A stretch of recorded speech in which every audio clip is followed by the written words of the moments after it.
Italian football is well and truly in the mud.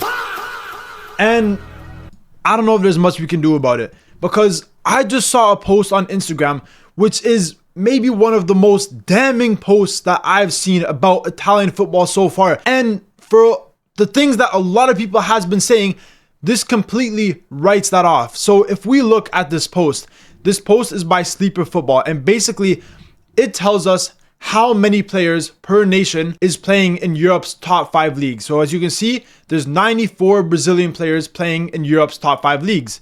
If we go to England, there's 252. Germany, there's 273. But then, if we look at Italy, they have the third highest amount of players playing in Europe's top 5 league with almost 280 players, only behind France with 387 players and Spain with a whopping 505 players. But this means that Italy have the third most amount of players playing in Europe's top 5 leagues. How is that possible? The team that didn't make it to the World Cup has the third most amount of players playing in Europe's top 5 leagues.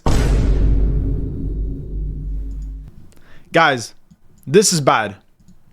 The reason why this is bad is because it tells us that the problems with the Italian national team are much deeper than simply a talent issue, than simply a skill issue. This tells us that it's not as simple as Italy just don't have good enough players, because they do.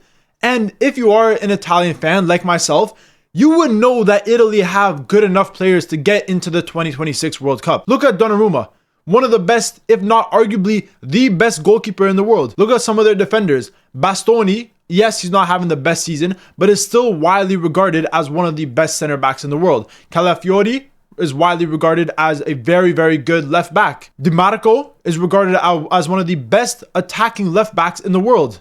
If you go into the midfield, Tonali is one of the best midfielders in the Premier League. Barella, once again, not having the best season, but is one of the best midfielders in the Serie A. And then we go to the attack. Players like Pio Esposito is widely regarded as one of the best young strikers in the world. So what does that tell us? We have great players in the attack, in the midfield, in the defense, and in the goalkeeping position. So do Italy have enough star talent, enough quality to get into the World Cup? 1,000,000%. If you look at all the teams in the World Cup, Italy have a better squad than 90% of these teams, at least 80% of them. So this tells us, and along with this post telling us that Italy have the third most amount of players playing in Europe's top 5 leagues, this tells us that it's much deeper than a skill issue. And for me, I'm going to go over 3 issues that, in my opinion, may be the reason why Italy have been struggling so much in recent years to qualify for the World Cup. So for me, what are these 3 issues? One of them, I think, may be the mentality and the attitude of these players. The second one is maybe the youth development and the youth systems. And the third one is possibly due to the coaches and the management. But let's start off with the mentality of these players. And if we look simply at this Italian national team, we look at all these players, there's one thing you have to say. And there's one thing that you notice that's different from the recent Italia teams to the teams in the 80s, the 90s, the early 2000s, even the 2010s. And that is the mentality. These players don't have the same mentality of Italian players in the past. They let the pressure get to them, and they underperform under pressure. If you look at the Italian players from the 90s, they had the balls of steel. And I already said this in one of my previous videos. They had the balls of steel. Look at players like Maldini. Look at players like Baresi. Look at players like Nesta, Cannavaro. All of these world-class, top-quality defenders. Look at how they played. Look at the attitude when it came down to the clubs, when it came down to the national team. Look at the attitude of some of these Italian center backs. Look at Bastoni. Look at what happens to him under pressure. Look at what happens to him in the Champions League final. He capitulates. Look at what happens to him in the World Cup playoff final. He gets sent off for a stupid challenge that realistically, Bosnia might have not even scored from that position. Look at the mentality of some of these players like Di Marco, who never really seem to perform on the biggest stage with Italy. Look at these players like Barella, the mentality of these players after that horrible Champions League final being destroyed 5-0 by PSG. They don't come back. They simply don't come back. Some of the attitude of some of these attackers, some of the other players on the pitch, it's simply not good enough. So for me, the attitude / mentality is a big issue with this Italian national team. But another big issue that I mentioned is the second point is the youth development and the youth system.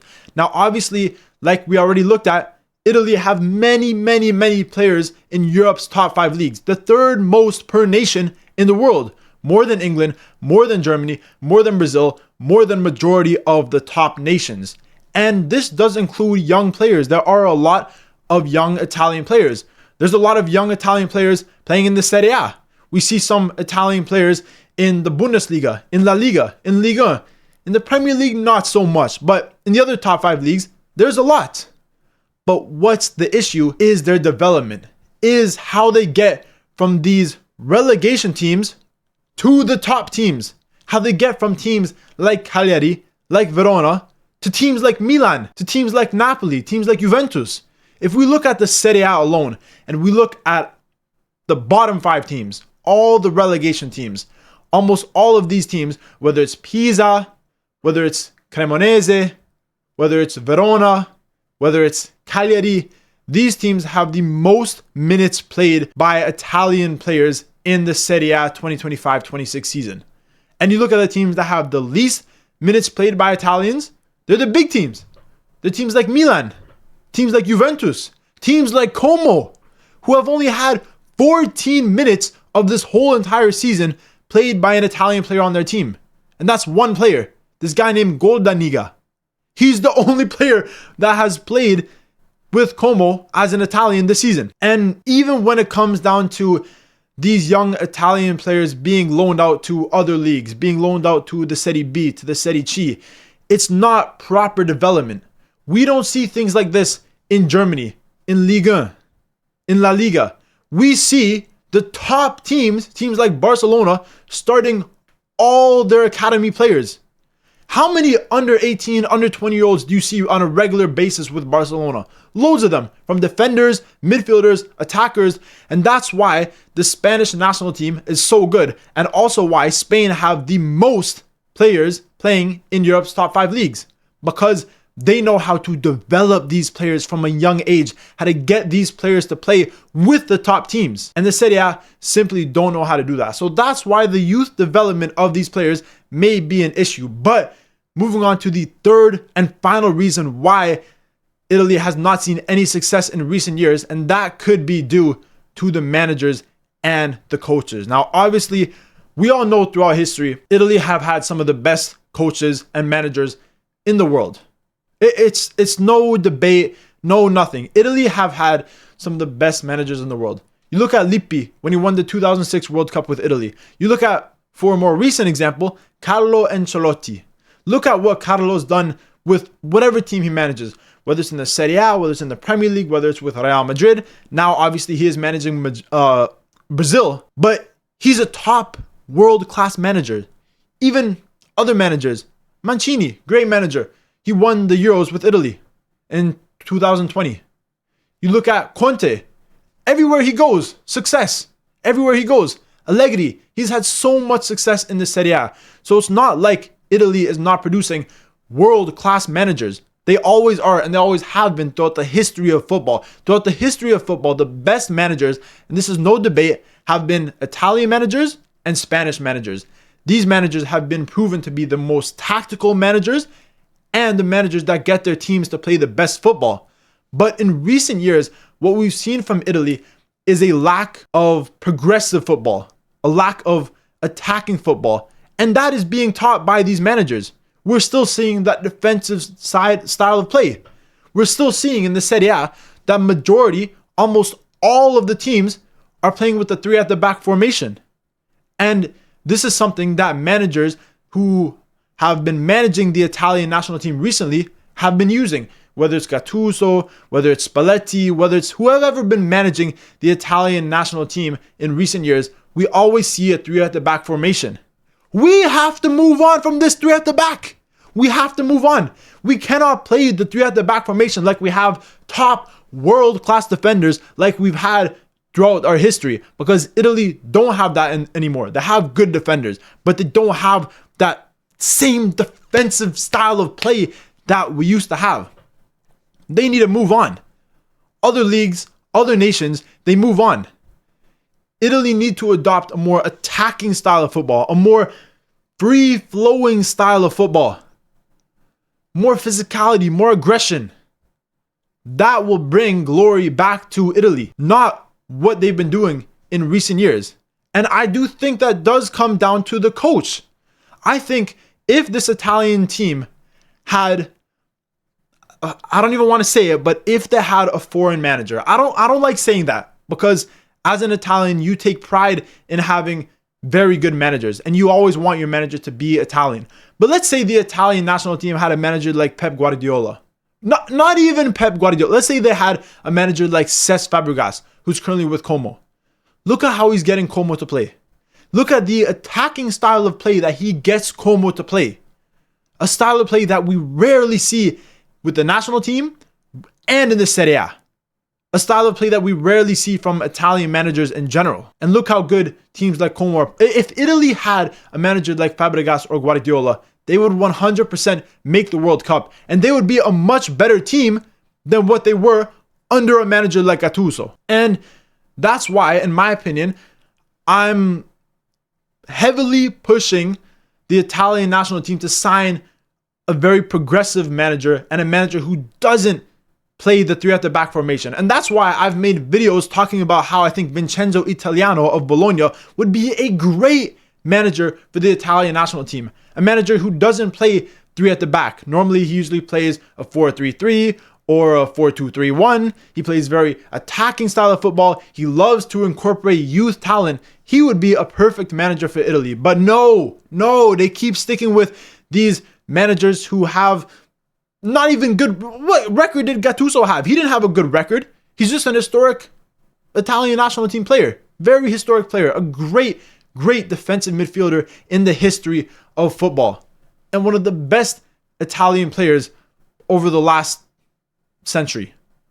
But we need to hire managers that have a more progressive style of football, that incorporate the youth, that want to play attacking, free-flowing football, that don't want to stick to the old Italian ways of playing with the three at the back. I'm so over it. I'm literally so over it.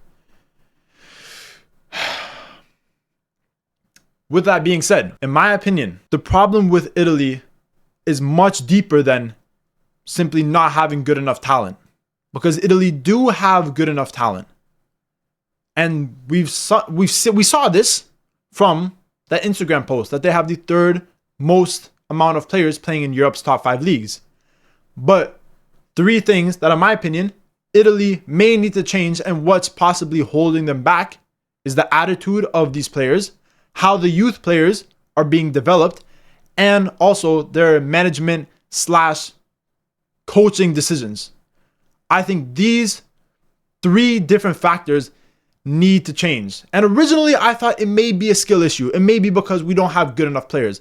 But in seeing this, I don't think that's the case. And in talking about and comparing the Italian national team compared to some of the other national teams of these other nations that are in the World Cup, I don't think that's their main issue. And I think these other issues need to be solved if Italy want to make it to the 2030 World Cup, which I'm praying, please, that they make it to. But that's the end of this video. That's my opinion on some of the things that Italy need to fix to get back to their glory days. And I feel like this is very controversial, and I feel like this shows us a lot of different opinions to what we've been hearing, because a lot of people think it is a skill issue, but clearly from this, that may not be the full picture. And I think some of these 3 factors that I talked about in this video are very, very important, and some people may be skipping right over it. But like I said, that's the end of the video. If you guys enjoyed this video, you enjoyed me talking about Italy, once again, I know we're not in the World Cup, but I still want to talk about them here and there. So,